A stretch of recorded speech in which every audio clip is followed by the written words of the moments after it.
ರಂಜಿತಾ ದುನಿಯಾಗೆ ಸ್ವಾಗತ. ನಾನಿವತ್ತು ಈ ವಿಡಿಯೋದಲ್ಲಿ NT ಸ್ಕ್ಯಾನ್ ಅಂದರೆ ಏನು, ಯಾಕೆ ಇದು ತುಂಬ ಇಂಪಾರ್ಟೆಂಟ್, ಇದರ ಲಾಭಗಳೇನು, ಪ್ರೆಗ್ನೆನ್ಸಿಯಲ್ಲಿ ಯಾವ ಟೈಮಲ್ಲಿ NT ಸ್ಕ್ಯಾನ್ನ ಮಾಡ್ತಾರೆ, ಸೊ ಏನೆಲ್ಲ ಗೊತ್ತಾಗುತ್ತೆ NT ಸ್ಕ್ಯಾನಲ್ಲಿ, ಯಾಕೆ ಇಂಪಾರ್ಟೆಂಟ್ ಸ್ಕ್ಯಾನ್ ಅಂತ ಪ್ರಿಫರ್ ಮಾಡ್ತಾರೆ. ಸೊ ಯಾರಿಗಾದ್ರೂ ಪ್ರೆಗ್ನೆನ್ಸಿಯಲ್ಲಿ ಮೇಯ್ನಾಗಿ ಕೇಳಿರೋದು NT ಸ್ಕ್ಯಾನ್ ಆಗಿದೆ ಅಂತ ಕೇಳ್ತಾರೆ. ಸೊ ಯಾಕೆ ಇಷ್ಟು ಇಂಪಾರ್ಟೆಂಟ್, ಇದರ ಬಗ್ಗೆ ಹೆಚ್ಚಿನ ಮಾಹಿತಿಯನ್ನು ಈ ವಿಡಿಯೋದಲ್ಲಿ ಡಿಸ್ಕಸ್ ಮಾಡ್ತಾ ಇದ್ದೀನಿ ಫ್ರೆಂಡ್ಸ್. ಅದಕ್ಕಿಂತ ಮುಂಚೆ ಇದುವರೆಗೂ ಯಾರು ನನ್ನ ಚಾನಲ್ನ ಸಬ್ಸ್ಕ್ರೈಬ್ ಆಗಿಲ್ವೋ ಪ್ಲೀಸ್ ನನ್ನ ಚಾನಲ್ನ ಸಬ್ಸ್ಕ್ರೈಬ್ ಮತ್ತು ಶೇರ್ ಮಾಡಿ ಅಂತ ಹೇಳ್ತಾ, ಪ್ರೆಗ್ನೆನ್ಸಿಯಲ್ಲಿ NT ಸ್ಕ್ಯಾನ್ ಅಂದರೆ ತುಂಬ ಇಂಪಾರ್ಟೆಂಟ್ ಸ್ಕ್ಯಾನ್ ಅಂತ ಹೇಳ್ತಾರೆ. ಇದನ್ನ ನ್ಯೂಕಲ್ ಟ್ರಾನ್ಸ್ಲುಸೆನ್ಸಿ ಅಂತ ಕರೀತಾರೆ. ಸೋನೋಗ್ರಾಫಿಯಲ್ಲಿ ಇದರ NT ಸ್ಕ್ಯಾನ್ ಮೆಜರ್ಮೆಂಟ್ ಮಾಡೋದ್ರ ಮೂಲಕ ಒಂದು ಮಗುವಿನ ಮೆಜರ್ಮೆಂಟ್ ಮಾಡೋದ್ರ ಮೂಲಕ ನಮಗೆ NT ಎಷ್ಟಿದೆ, ಅದ್ರ ಪ್ರಮಾಣ ಎಷ್ಟಿದೆ, ಯಾವ ಥರ ಬೇಬಿ ಡೆವಲಪ್ಮೆಂಟ್ ಆಗುತ್ತೆ, ಇದರ ಬಗ್ಗೆ ಕಂಪ್ಲೀಟ್ ಡೀಟೇಲ್ಸ್ನ ಕೊಡುತ್ತೆ.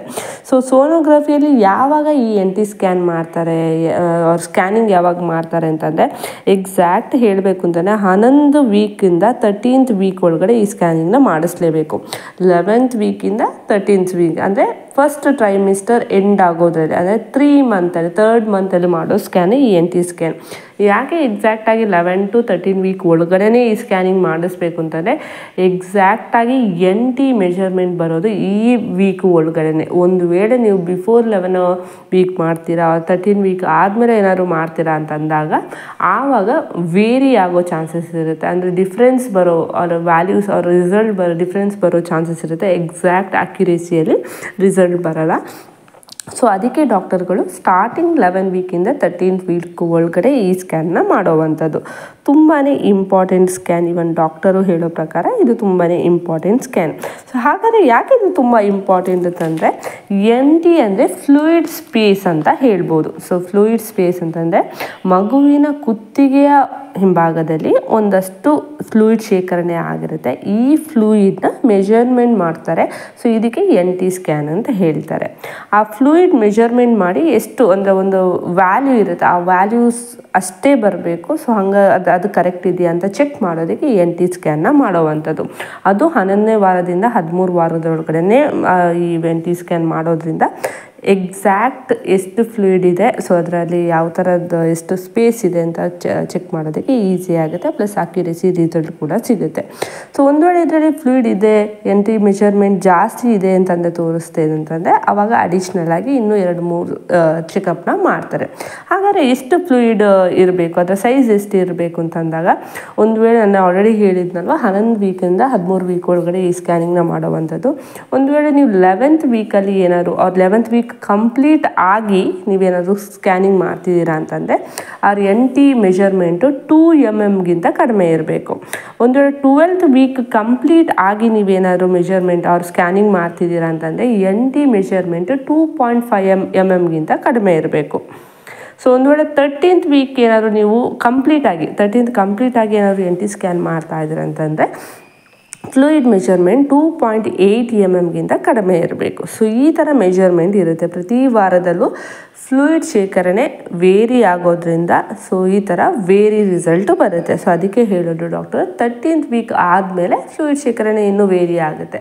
ಸೊ 11th ವೀಕಿಂದ 13th ವೀಕ್ ಒಳಗಡೆ ಮಾತ್ರ ನೀವು ಈ ಥರ NT ಸ್ಕ್ಯಾನಿಂಗ್ ಮಾಡಿದ್ರೆ ಕರೆಕ್ಟ್ ಮೆಜರ್ಮೆಂಟ್ ಅಕ್ಯುರೇಸಿಯಲ್ಲಿ ಸಿಗುತ್ತೆ. ಸೊ 11th ವೀಕ್ ಕಂಪ್ಲೀಟ್ ಆಗಿ ಆಮೇಲೆ ನಾವು ರಿಸಲ್ಟ್ನ ಚೆಕ್ ಮಾಡೋವಂಥದ್ದು.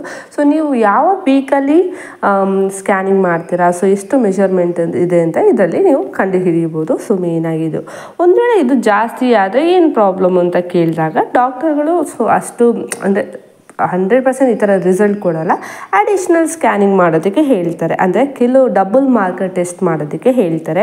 ಅಂದರೆ ಇದೊಂದು ಬ್ಲಡ್ ರಿಪೋರ್ಟ್ ಟೆಸ್ಟು. ಸೊ ಈ ಟೆಸ್ಟಲ್ಲಿ ಮಗುವಿನಲ್ಲಿ ಏನಾದರೂ ಅಬ್ನಾರ್ಮಲಿಟಿ ಇದೆಯಾ ಅಂತ ಚೆಕ್ ಮಾಡೋದಕ್ಕೆ ಈ ಡಬಲ್ ಮಾರ್ಕರ್ ಟೆಸ್ಟ್ ಮಾಡೋದು. ಸಾಮಾನ್ಯವಾಗಿ ಎಲ್ಲ ಕಡೆನೂ ಈ NT ಸ್ಕ್ಯಾನ್ ಮಾಡಿದಾಗ ಡಬಲ್ ಮಾರ್ಕರ್ ಟೆಸ್ಟ್ ಮಾಡೋದಕ್ಕೂ ಸಜೆಷನ್ ಮಾಡ್ತಾರೆ. ಕೆಲವು ಹಾಸ್ಪಿಟಲಲ್ಲಿ ಈ ಡಬಲ್ ಮಾರ್ಕರ್ ಟೆಸ್ಟ್ ಮಾಡೋದಕ್ಕೆ ಸಜೆಷನ್ ಮಾಡಲ್ಲ.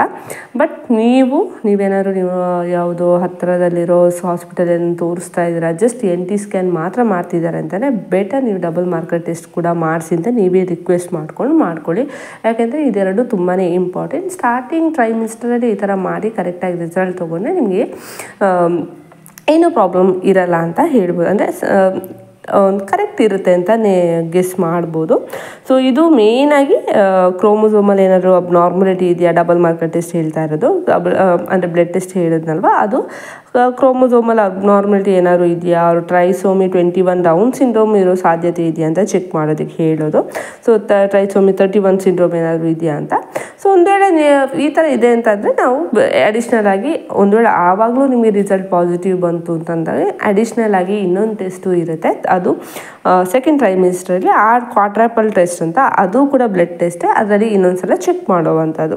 ಸೊ ಒಂದು ವೇಳೆ ನಿಮಗೆ NT ಸ್ಕ್ಯಾನ್ ಮಿಸ್ ಆಯಿತು ಅಂದರೆ 13th ವೀಕ್ ಒಳಗಡೆ ನಿಮಗೆ ಸ್ಕ್ಯಾನಿಂಗ್ ಮಾಡೋದಕ್ಕೆ ಆಗಿಲ್ಲ, ಅವ್ರಿಗೆ ಗೊತ್ತಿರಲಿಲ್ಲ ಇನ್ಫಾರ್ಮೇಷನ್ ಈ ಥರ ಏನಾದರೂ ಅಂತೆ ಅಂತಂದರೆ, ಸೊ ನೆಕ್ಸ್ಟು ಆಪ್ಷನ್ ಇದೆ ಸೆಕೆಂಡ್ ಟ್ರೈಮಿಸ್ಟ್ರಲ್ಲಿ ನೀವು ಕ್ವಾಡ್ರಪಲ್ ಟೆಸ್ಟ್ ಕೂಡ ಮಾಡ್ಬೋದು. ಸೊ ಈ ಕ್ವಾಡ್ರಪಲ್ ಟೆಸ್ಟ್ ಅಂದರೆ ಬ್ಲಡ್ ಟೆಸ್ಟು. ಸೊ ಈ ಬ್ಲಡ್ ಟೆಸ್ಟಲ್ಲಿ ಅವ್ರು ಚೆಕ್ ಮಾಡ್ತಾರೆ ಯಾವ ಥರ ಕಂಡೀಷನ್ ಇದೆ, ಸೊ ಅದನ್ನ ನೋಡ್ಕೊಂಡು ಮಾಡೋವಂಥದ್ದು. ಒಂದು ವೇಳೆ ಜಾಸ್ತಿ ಇದೆ ಅಂತಂದರೆ ಆಮ್ನಿಯೋಸಿಂಥೆಸಿಸ್ ಟೆಸ್ಟ್ ಆಗಿರ್ಬೋದು, ಇಲ್ಲರ ಮಗುವಿನಲ್ಲಿ ಅಮ್ನಾಟಿಕ್ ಫ್ಲೂಯಿಡ್ನ ತೊಗೊಂಡು ಲ್ಯಾಬಲ್ಲಿ ಟೆಸ್ಟ್ ಮಾಡೋದಾಗಿರಿ, ಈ ಥರ ಅಡಿಷ್ನಲ್ ಟೆಸ್ಟ್ ಮಾಡಿಕೊಂಡು ಫೈನಲ್ ಆಗಿ ಕನ್ಫರ್ಮ್ ಮಾಡೋವಂಥದ್ದು.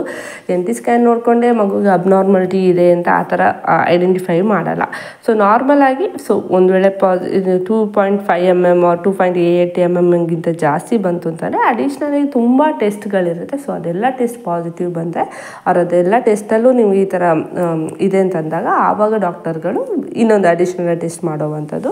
ಸೊ ಈ ಥರದೆಲ್ಲ ಟೆಸ್ಟ್ಗಳು ಇರುತ್ತೆ. ಸೊ ಯಾವುದೇ ಕಾರಣಕ್ಕೂ ಈ NT ಸ್ಕ್ಯಾನ್ನ ಮಿಸ್ ಮಾಡಲೇಬಾರ್ದು. ಸೊ NT ಸ್ಕ್ಯಾನ್ ನಾರ್ಮಲ್ ಆಗಿ ಥರ್ಡ್ ಟ್ರೈಮಿಸ್ಟ್ರಲ್ಲಿ ಮಾಡಿದ್ರೆ ಪರ್ಫೆಕ್ಟಾಗಿ ರಿಸಲ್ಟ್ ಬರುತ್ತೆ. ಸೊ ನಾರ್ಮಲಾಗಿ ಎಲ್ಲನೂ ಮೇನ್ ಅದೇ ಕುತ್ತಿಗೆ ಹಿಂಬಾಗಿರೋ ಫ್ಲೂಯಿಡ್ನ ಚೆಕ್ ಮಾಡೋದಕ್ಕೆ ಮಾತ್ರ NT ಸ್ಕ್ಯಾನ್ನ ಮಾಡ್ತಾರೆ. ಒಂದೊಂದು ಸಲ ಮಗು ಏನಾದ್ರು ಉಲ್ಟಾ ಮಲಗಿದ್ರೆ, ಸೈಡಲ್ಲಿ ಮಲಗಿದ್ರೆ ಆವಾಗ ಮೆಜರ್ಮೆಂಟ್ ಕರೆಕ್ಟಾಗಿ ಸಿಗಲ್ಲ. ಅವ್ರು ಇದರಲ್ಲಿ ಬ್ಲ್ಯಾಡರಲ್ಲಿ ಏನಾದರೂ ನೀರಿನ ಪ್ರಮಾಣ ಕಡಿಮೆ ಇದ್ದರೆ ಆವಾಗಲೂ ಕರೆಕ್ಟಾಗಿ ಮೆಜರ್ ಸಿಗಲ್ಲ. ಸೊ ಹಾಗಾಗಿ ಈ ಸ್ಕ್ಯಾನಿಂಗ್ ಮಾಡಬೇಕಾದ್ರೆ ಚೆನ್ನಾಗಿ ನೀರು ಕುಡ್ಕೊಂಡು ಹೋಗಬೇಕು ಅಂತ ಆ ಥರ ಹೇಳ್ತಾರೆ. ಮೆಜರ್ಮೆಂಟ್ ಕರೆಕ್ಟ್ ಸಿಗೋದಕ್ಕೆ ಈ ಥರ ಅವ್ರು ಇಲ್ಲ ಅಂತಾರೆ ಒಂದು ಹಾಫ್ ಆನ್ ಅವರ್ ಈ ಥರ ವಾಕ್ ಮಾಡಿಸ್ಕೊಂಡು ಆಮೇಲೆ ನಿಮಗೆ ಟೆಸ್ಟ್ ಮಾಡೋವಂಥದ್ದು. ಈ ಥರ ಪರ್ಫೆಕ್ಟ್ ಜಾಸ್ತಿ ಟೈಮ್ ತಗೊಳ್ಳುತ್ತೆ. ಕರೆಕ್ಟ್ ಮೆಜರ್ಮೆಂಟ್ ಸಿಗಬೇಕು ಅಂತಂದರೆ ಮಗುವಿನ ಪೊಸಿಷನ್ ಕೂಡ ಇಂಪಾರ್ಟೆಂಟ್ ಆಗುತ್ತೆ. ಅದರ ಜೊತೆಗೆ ಬ್ಲ್ಯಾಡರಲ್ಲಿ ನೀರು ಕೂಡ ಇರೋದು ಇಂಪಾರ್ಟೆಂಟ್ ಆಗುತ್ತೆ. ಸೊ ಈ ಥರ ಮೆಜರ್ ಮಾಡ್ಕೊಂಡು ತುಂಬ ಸ್ಲೋ ಆಗಿ ಮಾಡುವಂಥ ಟೆಸ್ಟ್ ಅಂತಲೇ ಹೇಳ್ಬೋದು.